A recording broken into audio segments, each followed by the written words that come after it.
میں نیند میں دیکھ رہا ہوں، میں خواب دیکھ رہا ہوں، انی ارا فی المنام، میں نے خواب میں دیکھا، اذبحک کا، میں آپ کو ذبح کر رہا ہوں۔ ابراہیم علیہ السلام اسماعیل علیہ السلام سے بیان کر کہ میں نے خواب میں دیکھا کہ میں آپ کو ذبح کر رہا ہوں۔ اب آگے کیا فرمایا؟ فانظر ماذا تری، اب آپ بتائیں آپ کی رائے کیا ہے، آپ بتائیں آپ کی رائے کیا ہے۔ میں تو خواب میں یہ دیکھا ہے، اور یہ بات تو سبھی لوگ جانتے ہیں کہ جو نبی کا خواب ہوتا ہے وہ وحی ہوتا ہے، اللہ کی طرف سے حکم ہوتا ہے۔ یعنی ابراہیم علیہ السلام اسماعیل علیہ السلام سے بیان کر رہے ہیں کہ میرے کو بذریعہ خواب حکم دیا گیا ہے کہ میں آپ کو ذبح کر دوں۔ فانظر ماذا تری، اب آپ بتائیے آپ کی رائے کیا ہے اس میں سے، آپ کیا کہتے ہیں۔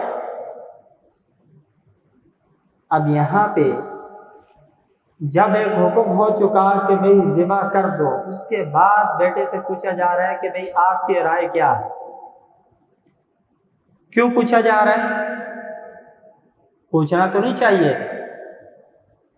حکم ہوا بس بیٹے سے کہتے لیٹ جاؤ ذبح کر دو، نہیں، بلکہ بیٹے سے فرمایا ماذا تری، آپ کی رائے کیا ہے اس مسئلے میں۔ تو اسی آیت سے یہ بات بھی ثابت ہوتی ہے جب کوئی اہم نوعیت کا مسئلہ گھریلو معاملات میں، خاندانی معاملات میں درپیش ہو تو اس میں اپنی اولاد سے مشاورت کر لی جائے۔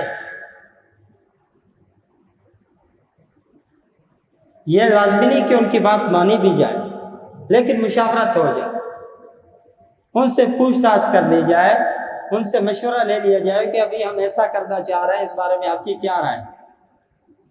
اس سے کیا ہوتا ہے؟ اس سے اولاد میں کانفیڈنس پیدا ہوتا ہے، اپنی ذات پر اعتماد پیدا ہوتا ہے، اپنی اہمیت کو محسوس کرتا ہے بچہ کہ میرے اندر کوئی صلاحیت ہے کہ میرے ماں باپ اہم نوعیت کے جتنے معاملات اور مسائل ہوتے ہیں اس میں مشاورت میں میرے کو شریک کیا جاتا ہے۔ تو کیا فرمایا؟ فانظر ماذا تری، اب آپ بتائیے کہ کیا تھا۔ تو آگے بیٹے نے کیا فرمایا؟ یا ابت افعل ما تؤمر، اے میرے پیارے ابا جان، یا ابتی، اے میرے پیارے ابا جان، باپ نے مخاطب کیا یا بنیا، اے میرے پیارے بیٹے۔ اب جب بیٹا مخاطب کرتا ہے تو وہ کہتا ہے اے میرے پیارے ابا جان، تو معلوم ہوا شریعت ہمارے کو یہ بتلا رہی ہے کہ جب بڑا چھوٹے کو مخاطب کرے تو پیار و محبت پر مشتمل الفاظ کے ساتھ مخاطب کیا جائے، اور جب چھوٹا بڑے کو مخاطب کرے تو صرف پیار و محبت نہیں بلکہ آداب پر مشتمل کلمات استعمال میں لائی۔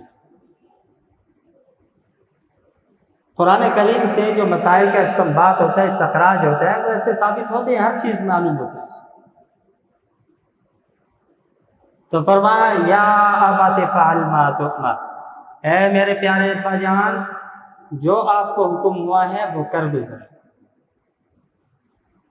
اب یہ واقعہ تو بڑا مشہور ہے اور میں واقعات کے پیچھے نہیں جاتا، واقعات کو بیان کرنا میرا مقصود ہوتا ہی نہیں، مسائل کے اوپر میری نگاہ ہوتی ہے اور مسائل بیان کرنے ہی کی کوشش کرتا ہوں۔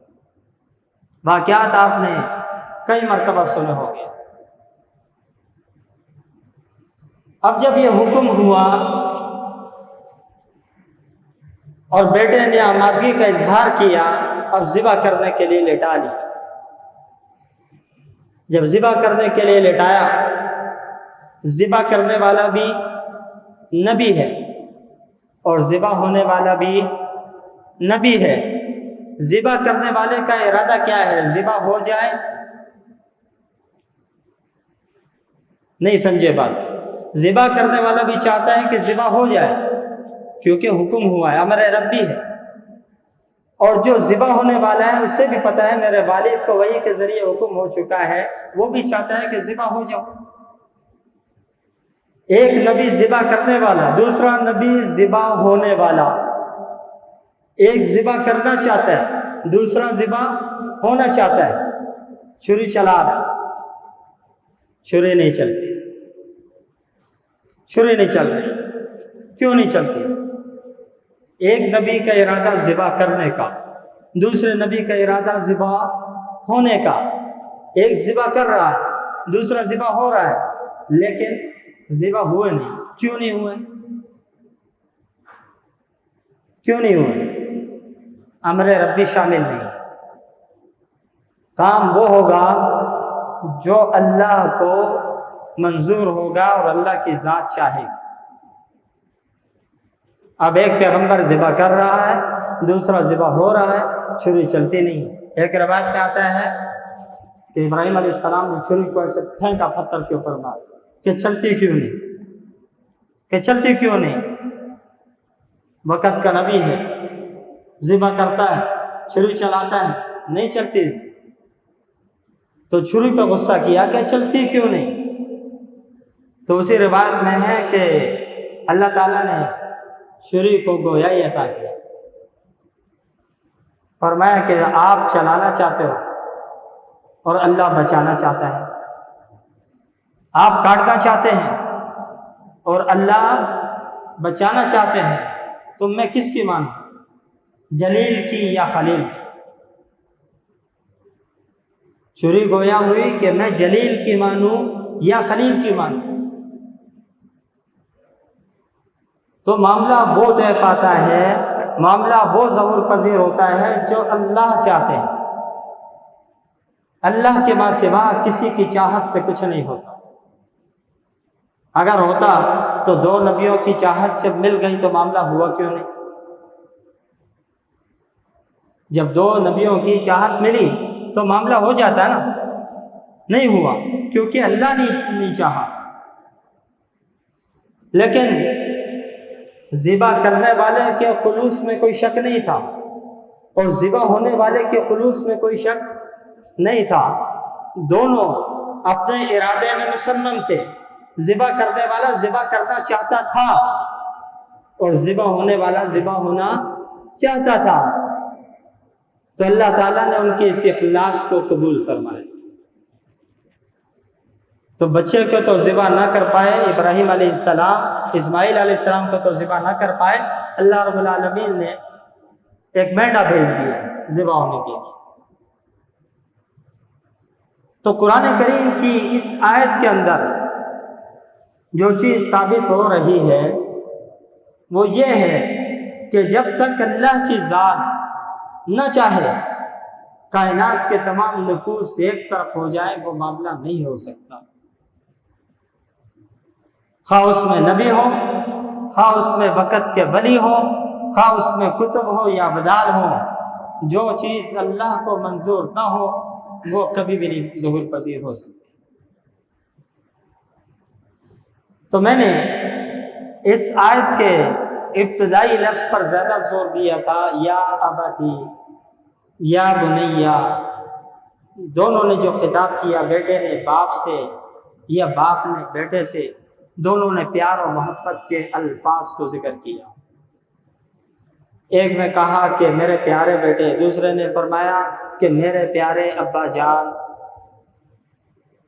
تو اس سے ایک مسئلہ تو میں نے یہ بتایا ثابت ہوتا ہے کہ جب آپس میں ایک دوسرے کو خطاب کیا جائے، ماں باپ اپنی اولاد کو خطاب کریں یا اولاد اپنے باپ کو مخاطب کرے، تو اس میں محبت اور شفقت پر مبنی کلام کا انتخاب کیا جانا چاہیے۔ تو بات تو دوسری طرف نکل جائے گی۔ موضوع تو چونکہ قربانی کا چل رہا ہے، قربانی کے مسائل اور فضائل چل رہے ہیں، لیکن یا بنیا کے بارے میں اگر اس کی مزید وضاحت اور توضیح کی جائے تو ایک حدیث ہے جو میں یہاں پہ تلاوت کروں گا، اور اس سے ایک مسئلہ جو ابھی میں نے بیان کیا ہے اسی مسئلے کی مزید وضاحت ہوگی۔ کیا فرمایا جناب نبی کریم صلی اللہ علیہ وسلم نے؟ من لم یرحم صغیرنا ولم یعقر کبیرنا فلیس منا۔ جو ہمارے چھوٹوں پر رحم نہیں کھاتا، چھوٹوں کے ساتھ شفقت کا برتاؤ نہیں کرتا۔ دوسرا جملہ وَلَمْ يُعَقِّرْ كَبِيرَنَا، اور ہمارے بڑوں کی توقیر نہیں کرتا، عزت نہیں کرتا۔ فَلَيْسَ مِنَّا، وہ ہم میں سے نہیں، وہ ہم میں سے نہیں۔ تو اس روایت کے ظاہری الفاظ کو دیکھا جائے تو معلوم ہوا کہ چھوٹوں پر شفقت کرنی چاہیے اور بڑوں کی تکریم کرنی چاہیے، لیکن اس حدیث میں جو اسلوب بیان کیا گیا ہے کہ پہلا جو اس کا جز ہے وہ یہ ہے کہ جو چھوٹوں پر شفقت نہیں کرتا، بعد میں ذکر کیا گیا جو بڑوں کی توقیر نہیں کرتا۔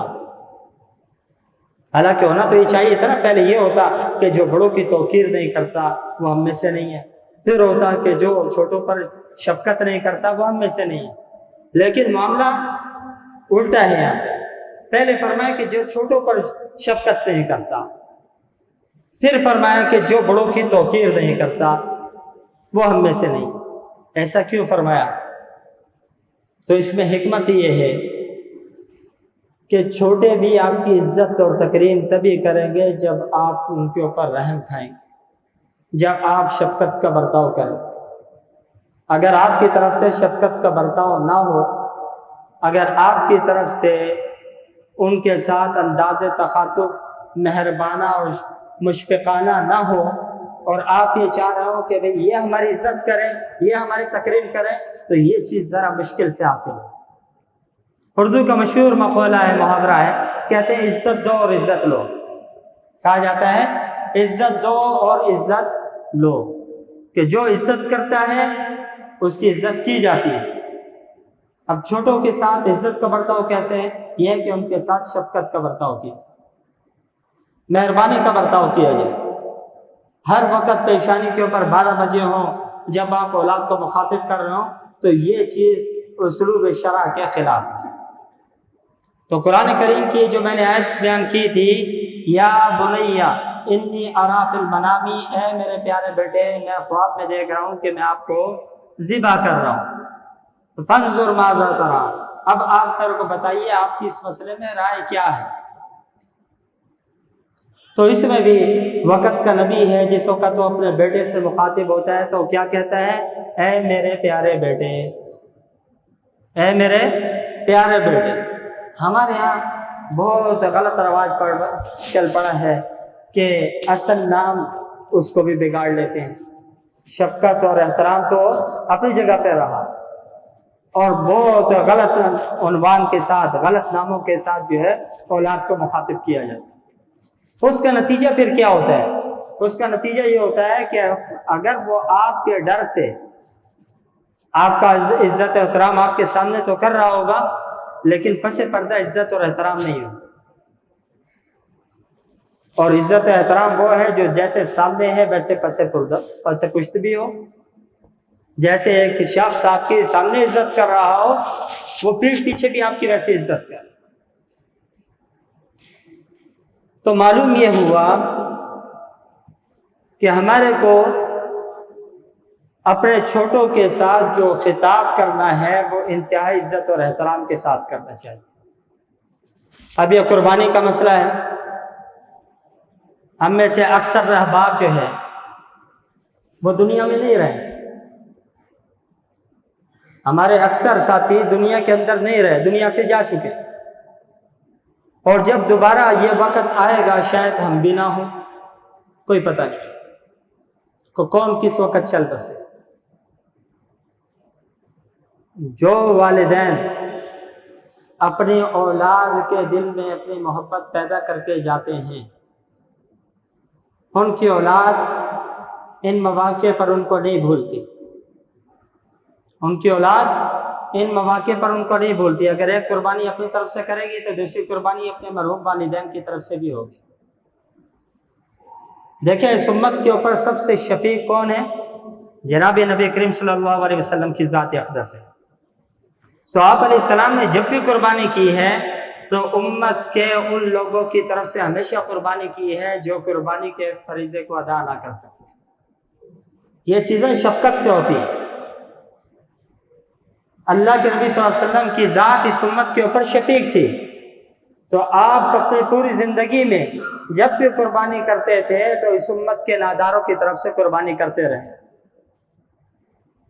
اگر آج ہم اپنی اولاد کے ساتھ شفیقانہ برتاؤ نہیں اختیار کریں گے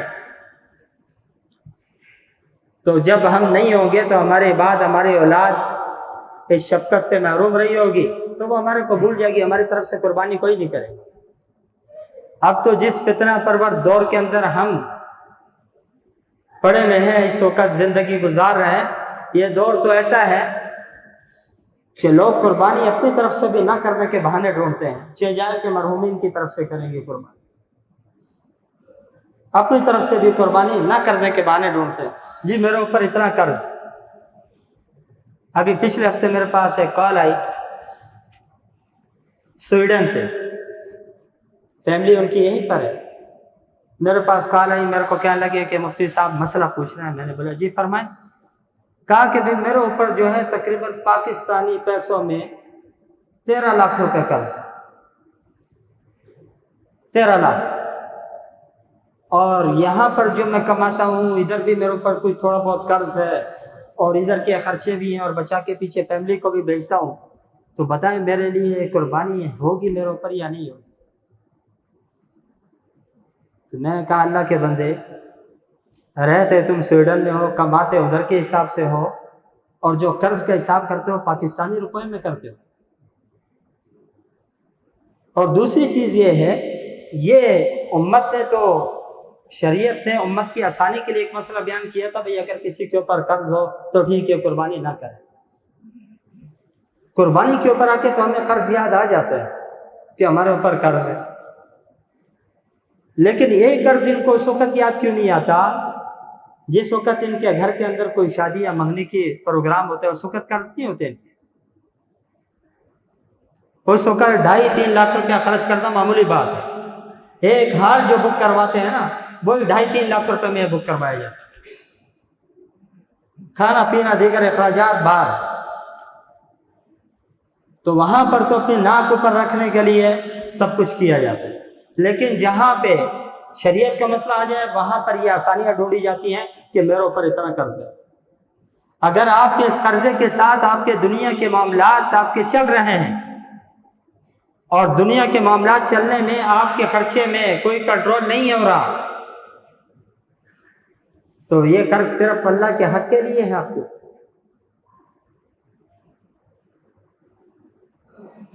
بہرحال بات دوسری طرف چلی جا رہی ہے۔ میں نے یہ کہا کہ اگر ہم اپنی اولاد کے ساتھ شفقت کا برتاؤ کریں گے تو ایک امید کی جا سکتی ہے کہ شفقت کے نتیجے میں جب ہم نہیں ہوں گے تو یہی ہماری اولاد ہماری طرف سے قربانی کے فریضے کو ادا کرے۔ تو اسی آیت سے شفقت بھی ثابت ہوتی ہے۔ اور اگر ہم اپنے اولاد کے ساتھ ایسے جابرانہ سلوک اختیار کریں کہ جب گھر میں داخل ہو جائے تو پتہ چلے کہ فرعون گھر کے اندر آ گیا یا اسرائیل آ گیا روح قبض کرنے کے لیے کسی کی، تو ایسے میرے پاس آتے ہیں، کیونکہ میری فیلڈ ایسی ہے، میرے پاس مختلف قسم کے لوگوں کا عام طور پر رہتے ہیں، ٹھیک ہے۔ بہت سارے لوگ ان کے جب گھر کے بڑوں کا انتقال ہوتا ہے تو وہ کہتے ہیں ہم لوگ قید سے آزاد ہو۔ تو وہ لوگ اس کے انتقال کے اوپر جو ظاہری طور پر لوگوں کو شو کرنے کے لیے تو غمگین ہوتے ہیں، پس پردہ اندر بڑی خوشی کا اظہار کر رہے ہوتے ہیں۔ کیوں؟ اس لیے کہ بڑوں کا رویہ چھوٹوں کے ساتھ۔ میں نے یہ نہیں کہا کہ چھوٹا کچھ بھی کرے آپ اس سے پوچھیں نہیں، بالکل پوچھے بھی۔ عام زندگی کی بات کر رہا ہوں کہ محبت کا برتاؤ کیا جائے اپنی اولاد کے ساتھ، شفقت کا برتاؤ کیا جائے، جیسا کہ میں نے ابھی آیت پڑھی تھی اور میں نے شروع میں بھی کہا تھا، شاید آپ یہ کہیں کہ جس بیٹے سے مخاطب تھے وہ تو آگے چل کے نبی ہونے والا تھا، اس لیے یا بنیہ کہا۔ تو میں نے دوسری دلیل بھی دی تھی اسے قرآن کریم کی آیت سے، جہاں پہ نوح علیہ السلام اپنے کافر بیٹے سے مخاطب ہو کے فرما رہے تھے یا بنیہ ارکب معنا، وہاں پہ بھی لفظ یا بنیہ ہے، اے میرے پیارے بیٹے ہمارے ساتھ کشتی پہ سوار ہو جائیں۔ کیا آج اللہ کے علاوہ کوئی بچانے والا نہیں ہے؟ کافر بیٹا صاحب، اس سے بھی ایک خطاب جب ہوا وہ بھی یہ میرے پیارے بیٹے کہہ کر کے وقت کے نبی نے خطاب کیا، اور اللہ تعالیٰ نے انہی الفاظ کو قرآن کریم میں نقل کیا ہے تاکہ ہمیں پتہ چلے کہ ہمیں اپنی اولاد کے ساتھ جو خطاب کرنا ہے، انداز گفتگو رکھنا ہے، یا ان کے ساتھ جو معاملات کرنے ہیں اس کا طریقہ کار کیا ہوگا۔ اگر ہم اپنی اولاد کے لیے شفیق ہوں گے تو ہر خوشی اور غمی میں ہماری اولاد ہمارے جانے کے بعد ہمیں یاد رکھے گی، ہر خوشی اور غمی میں یاد کرے گی۔ اور اگر ہم شفقت کا مظاہرہ نہیں کریں گے اور جابرانہ رویہ اختیار کریں گے، حاکمانہ رویہ اختیار کریں گے، تو ہمارے جانے کے اوپر یہ شکرانے کے نوافل پڑے گی اولاد، اور پھر بھول جائیں کہ ہمارے پیچھے سال ثواب کرنے والی ہوگی، بھول جائیں کہ ہمارے لیے قربانی کرے گی، نفلی قربانی کرے گی۔ پھر یہی عذر پیش کیا جائے گا، بھئی ہم تو اپنے بھی بڑی مشکل سے کرتے ہیں، وہ مرے ہوئے کی ہم کہاں سے کریں۔ تو بہرحال قربانی کے حوالے سے میں عرض کر رہا تھا کہ قربانی اس کے لیے ہم لوگ گوزر کرتے ہیں کہ ہمارے اوپر قرضہ ہے تو لہٰذا ہمارے اوپر نہیں ہوتی، یا ہمارے پاس یہ حالات ہیں ہمارے اوپر نہیں ہوتی۔ ٹھیک ہے، آپ کی مجبوریاں وہ اللہ کی ذات سے چھپی بھی نہیں، ہم کسی کو تانا نہیں دیتے، ہم کسی کو مورد الزام نہیں ٹھہراتے کہ نہیں تمہارے گھر پہ تو ہے تم لوگ نہیں کرتے ہو، ہم ایسا نہیں کرتے۔ لیکن یہ ہے کہ اللہ کا ایک حق ہے،